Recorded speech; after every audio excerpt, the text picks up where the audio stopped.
está buenísimo que podamos charlar con ella para entender un poco más la cuestión. Bueno, un gusto saludarte, Andrea. Sarita Mateos, Esteban Galo, aquí en Cadena Tiempo. ¿Cómo te va? Bien, buenos días. Hola Sara, hola Esteban, hola a todo el equipo. Bueno, el animal veloz que se está comiendo la Patagonia. Es un título muy fuerte. ¿Qué tenés para decir del título? ¿Qué tenés para decir del título? Eh, que se está comiendo la Patagonia es como que si no se la comió cuando eran más de 22 millones previa a la introducción del ganado ovino, difícilmente se la coma ahora, que son muchos menos, y que además que ni siquiera hay una estimación de abundancia actualizada. Mm. Sabemos que, por ejemplo, para Chubut, la última estimación que hay que tiene varios años ya, habla de 600.000 animales para Chubut. Eh, y la Dirección de Fauna hace años que está tratando de conseguir fondos para actualizar esa información y no los consigue. O sea que no es esto de que hay 1 millón en Chubut, ahora no, o sea, no tiene ningún fundamento esas afirmaciones. Y no hay tampoco ningún indicio, más allá de algunos casos, campos puntuales que pueden cambiar las densidades, no hay ningún indicio de que haya habido un crecimiento importante, más allá de que no esté la estimación, y más bien la sensación es la contraria, pero hasta que no tengamos una actualización de abundancia no podemos afirmarlo.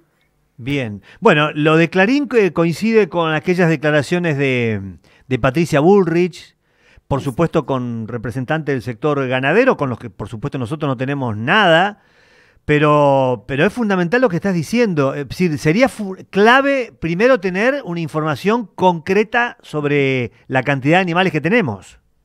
Exacto. Igualmente, más allá de los números en sí, lo que sí te podemos decir o sea, desde lo que trabajamos nosotros, nuestra experiencia y la experiencia de un montón de grupos de investigación que vienen trabajando en guanacos hace un montón de tiempo, es que el guanaco tiene un sistema de regulación, a diferencia de lo que se viene diciendo en estas notas, que hay un crecimiento exponencial, que es un crecimiento descontrolado.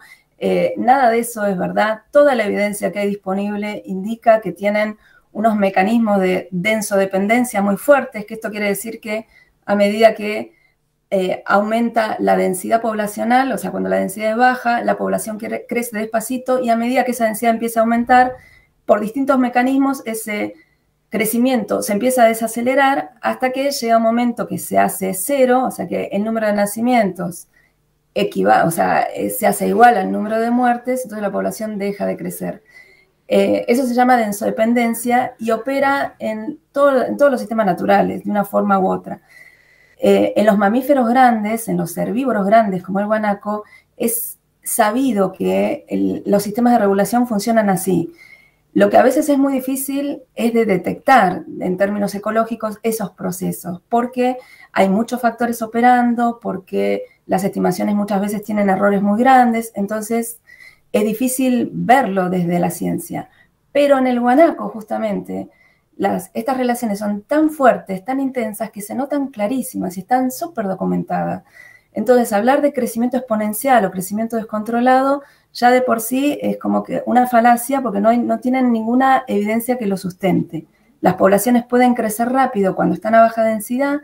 En guanaco se da mucho, a veces cuando uno mira un lugar que se saca el ganado y los guanacos empiezan a entrar, entonces el crecimiento al principio pasa porque se producen chulengos y además porque hay ingreso de animales, hasta que llegan a saturar los territorios y ahí o sea, el crecimiento se ralentiza y la población se empieza a estabilizar.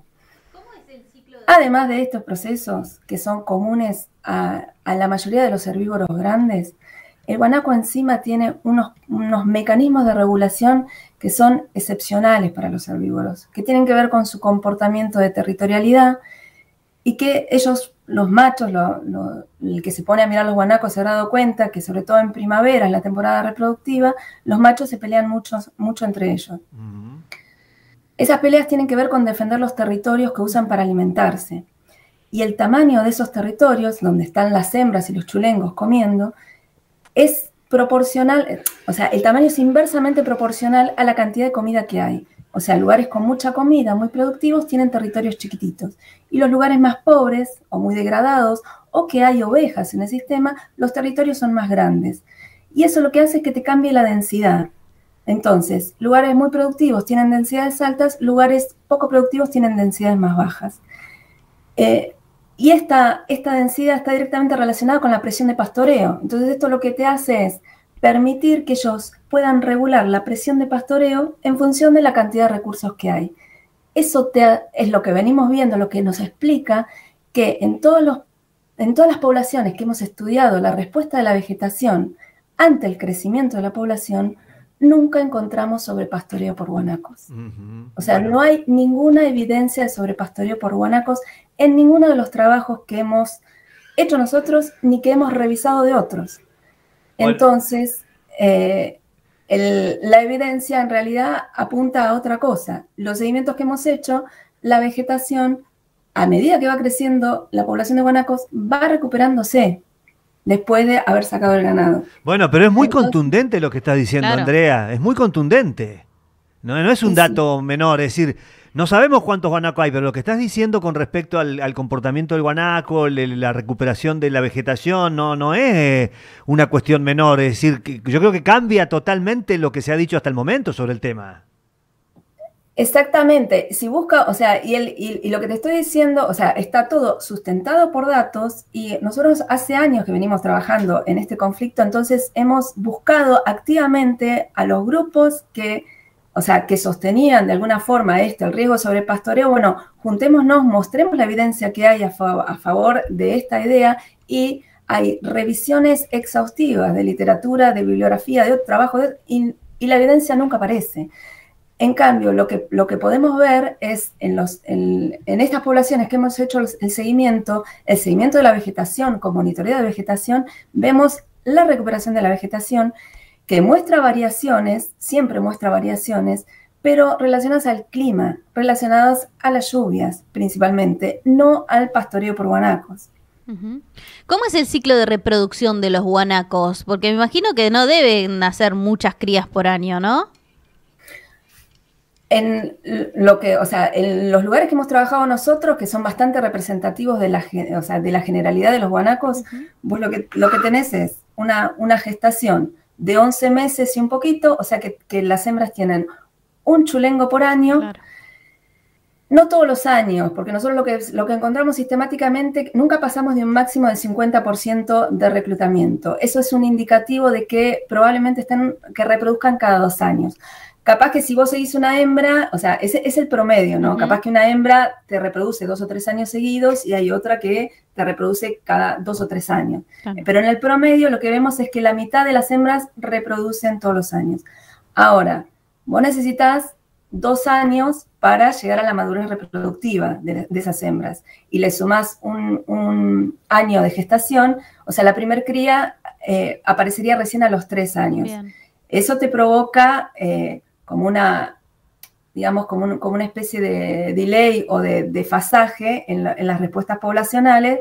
Por eso, cuando esta gente a veces se pone a hacer ejercicios de división, o sea, como que empiezan a hacer reproducir a un guanaco hipotético, tenés que tener en cuenta estos retrasos y estas cuestiones. Y es una sola cría por hembra, digamos. Sí. No es que tienen como una perra, capaz 8 perritos. No es lo mismo. No, y no hay melliceras como pueden ser las ovejas, no. Solo una cría. Sí. Esto de la plaga, porque ellos hablan de una plaga real de guanacos. ¿No es así entonces, Andrea? No, y según nuestra visión, no, porque incluso nosotros entendemos el conflicto con los productores y que a veces a muchos productores en el campo, la ganadería ovina tiene un montón de problemas. Nosotros reconocemos esos problemas, reconocemos la dificultad por ahí de identificar cuáles son las causas de esos problemas, que a veces el productor puede ver que el guanaco, o sea, que tiene guanacos gordos en el campo y la oveja flaca, entonces dice, bueno, el guanaco se está comiendo. Entonces nosotros entendemos esa problemática. Trabajando en varios campos de acá de la zona, sí lo que pudimos encontrar es que cuando por ejemplo, vos tenés un cuadro relativamente grande con una única aguada. Entonces, la disponibilidad de agua condiciona mucho la distribución de las ovejas, porque no se pueden alejar más de 2 o 3 kilómetros de las aguadas, porque tienen que volver a tomar. Entonces, vos lo que se termina viendo es que al asignar la carga a todo el cuadro, en realidad toda esa carga queda de alguna manera apilada cerca de las aguadas, provocando un sobrepastoreo, o sea, una sobreutilización de la zona cerca de la aguada y una subutilización del fondo del cuadro. En ese fondo del cuadro que queda desocupado es donde entran los guanacos. Entonces, el guanaco está, otra de las cosas que tenemos ya recontra comprobada en un montón de escalas espaciales, con un montón de estudios diferentes y un montón de visiones diferentes, es que la oveja desplaza al guanaco competitivamente. Por eso teníamos originalmente 22 millones de guanacos, que bajaron a 11 después, y a lo largo de toda la introducción de la ganadería ovina, no solamente por la caza, sino por este desplazamiento competitivo, llegamos a tener tan poquitos guanacos. Bueno, son todas definiciones las que dan los representantes del sector ganadero. Ha aparecido mucho hablando una persona que no estaba en la zona, pero que ahora es como el vocero principal que tiene este sector. Estoy buscando el apellido, pero es Blake, creo. Es John Stuart Blake, ¿no? Que se ha transformado como en la voz cantante en el tema. Y yo te pregunto sobre frases que él dice. Por ejemplo, en una parte de la nota con Clarín, dice: la Patagonia es árida, es ventosa. Cuando el pasto se va, la tierra se va. Va a ocurrir una desertificación a boca de guanaco. No hace falta ciencia para comprobarlo. Algo que también no condice con los estudios que ustedes han hecho, entonces, Andrea. No, para nada. O sea, la desertificación ocurrió en respuesta al sobrepastoreo ovino, el proceso que comenta este hombre, que el suelo se vuela, o sea, es real, es la base del problema de desertificación. Lo que está mal es adjudicárselo al guanaco, porque como te digo, o sea, toda la evidencia, desde la histórica, la que encontramos ahora, todos los estudios indican que de hecho es al revés la situación. Lo que sí habría que decirle a este señor que si queremos frenar la desertificación tenemos que manejar mejor el ganado ovino. En esa nota creo también dice que yo soy anti-oveja y cosas, no somos, o sea, nosotros trabajamos con ganado justamente, tratando de aplicar nuestro enfoque ecológico para mejorar las prácticas ganaderas, y estamos convencidos de que el problema viene por ahí, no tiene que ver con el guanaco. De hecho, pensamos que el guanaco debería servir para complementar esa ganadería ovina en crisis, porque tiene un montón de ventajas, y por esto que te estoy diciendo que tiene unas ventajas en su regulación, es súper eficiente para aprovechar el forraje que la oveja ya no puede aprovechar. Entonces, esa es muchas veces la explicación de que los guanacos los vean gordos y las ovejas flacas, porque están mucho mejor adaptados, porque han coevolucionado con este sistema. Entonces, pensar que el guanaco ahora, después de 10.000 años, ahora se va a comer la Patagonia, es un poco ridículo. Bueno, bien, es un poco ridículo. Muy bien, hay que decir las cosas como son. Andrea, una más que ayer hablábamos con Víctor Frato también sobre el tema de la importancia de los guanacos y el sistema ecológico en general, también con el control de los pumas, ¿no? Que al haber guanacos, los pumas no atacan tanto a las ovejas, sino que prefieren comer guanaco. ¿Esto es así? Sí, sobre todo siempre se trata de explicarle a la gente que si en su campo tiene un puma que uno detecta que está cazando guanaco, que conviene dejarlo. Claro. Porque los pumas, estos animales suelen tener patrones de consumo con una imagen de presa. Entonces, si vos tenés un puma en tu campo que come guanacos, estás evitando que por ahí aparezca otro puma que sí coma ovejas, porque también son territoriales y porque tienen esta estructura social tan particular. Entonces, que el guanaco siga funcionando como presa del puma también trae esa ventaja. Pero una de las cosas por ahí que yo no quiero dejar pasar, porque me parece súper importante en este contexto, es, y porque son resultados relativamente nuevos que venimos encontrando, tienen que ver con los bosteaderos. que son estas, si anduvieron por el campo habrán visto, son pilas de bosta que hacen los guanacos que tienen este comportamiento de defecar todos juntos. Y lo que venimos encontrando es que esos bosteaderos funcionan como islas de fertilidad, claro. O sea, generan condiciones biofísicas que favorecen el establecimiento de plantas, funcionan como trampas de semillas, entonces todas estas condiciones hacen que un bosteadero, cuando deja de usarse, pueda transformarse en un parche de vegetación. En nuestros suelos súper degradados por nuestra historia de sobrepastoreo ovino, que muchas veces son tan difíciles de restaurar, y uno, o sea, llega la desertificación y no hay mucho más para hacer, tener esta posibilidad de que al aumentar la densidad de guanacos, aumenta la densidad de bosteaderos y va generando estas islas de fertilidad, tiene un potencial enorme para recuperar áreas degradadas. Entonces, con más razón deberíamos tratar de poner en valor todas estas cosas, más que llamarle una plaga o todas estas afirmaciones que hay sin fundamento.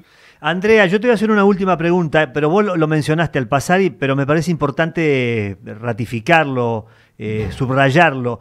Yo sé que es difícil sentarse con alguien como John Stuart Blake, que cuando habla de ustedes los ningunea, los maltrata, diría yo, les falta el respeto, ¿no?, a nuestro científico, porque realmente en las notas que he escuchado siempre termina hablando muy mal de ustedes. Pero ¿ustedes están dispuestos a sentarse con él o con quien sea, con el gobierno, para analizar estas cuestiones, comparar datos, transmitirle sus experiencias y de alguna manera entre todos encontrar después de cotejar la información que tienen, avanzar sobre una política que tenga que ver con cómo abordar este tema y qué medidas se pueden adoptar, si es que hay que adoptar algún tipo de medida? Siempre estamos dispuestos a debatir, es parte de nuestro trabajo.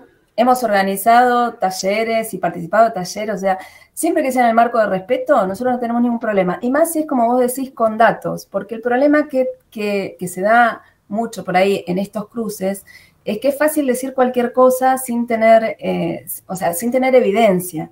Entonces, como vos decís, en un debate en serio, sobre evidencia, sobre datos concretos y en un marco de respeto, por supuesto, es lo que hacemos. Así que no habría problema. Bien, y bueno, y qué importante es poder tener los datos, Andrea, los datos del número real de guanacos, ¿no? Eso es como una cuenta pendiente que hay. Sí, totalmente. Seguimos esperando, hace muchos años que estamos esperando que se actualicen los números, pero bueno, estos son relevamientos costosos, cuesta conseguir el financiamiento. Yo doy fe que he visto a la Dirección de Fauna de Chubut pelear por conseguir el financiamiento y cuesta. Pero bueno, esperemos que... ¿Y es caro por qué? ¿Que requiere de mucha gente trabajando en el campo? ¿Cuál es la dificultad? ¿Dónde está? La dificultad está que por la escala que implica la provincia, la metodología más adecuada es el relevamiento aéreo. Y el relevamiento aéreo es caro por las horas de avión, por el combustible y porque por la autonomía la autonomía que necesitan para recorrer grandes distancias implica toda una logística muy compleja. Además de la contratación del personal hay varios grupos, varios no, pero hay unos pocos grupos que se especializan y hacen muy buen trabajo con estos temas, pero la limitante no es tanto el recurso humano, sino el financiar el gasto del avión. Entiendo. Andrea, y la última, en las investigaciones que hacen, los recorridos que efectúan por los campos, ¿encuentran mucha matanza de guanacos? Varía mucho. Hay campos que en general, en nuestra zona, el guanaco se usa para los perros y se usa para consumo. Algunos campos, nosotros trabajamos en algunos campos que buscan certificaciones o que tienen certificaciones de Wildlife Friendly, cosas por el estilo, para su lana, entonces en esos campos se caza menos, y en otros se caza más, si uno encuentra, pero en general para los perros es muy común que se case. Si las densidades son relativamente altas, poblacionalmente no es un problema de conservación. Lo que sí sabemos es que hay tenemos un consumo de carne muy importante y que ese consumo sí no está cuantificado probablemente sea la explicación de por qué los números de Chubut no se van tan lejos, o sea, que también da cuenta de parte del uso que hace la gente del recurso, que estaría bueno poder cuantificarlo, ¿no? Porque también de alguna manera le agrega valor, porque tiene que ver mucho con esto, con nuestra provincia, con nuestra gente, con lo que hacemos y lo que representa de alguna manera los distintos usos y simbolismo que tenemos asociados con esa especie. Y legalizar la venta de carne de guanaco sería quizás una forma también de poder tener estos índices.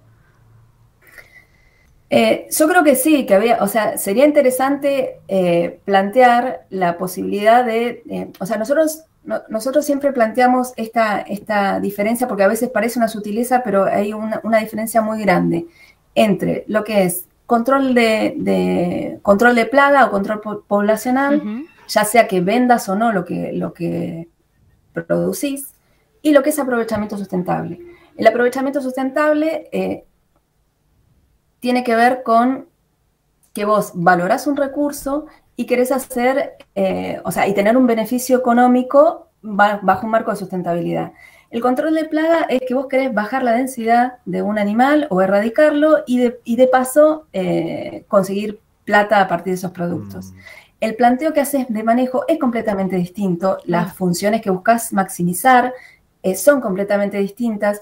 Entonces, nosotros estamos de acuerdo con que se evalúe la posibilidad de hacer un aprovechamiento sustentable en serio, donde vos pones en valor el recurso, y estamos muy en contra, por todo esto que les expliqué, de que se tome como un control de plaga, que es lo que plantea esta gente ahora que hay que hacer, que hay que sacar un montón de guanacos y que hay que cambiar la legislación para que eso se pueda comercializar.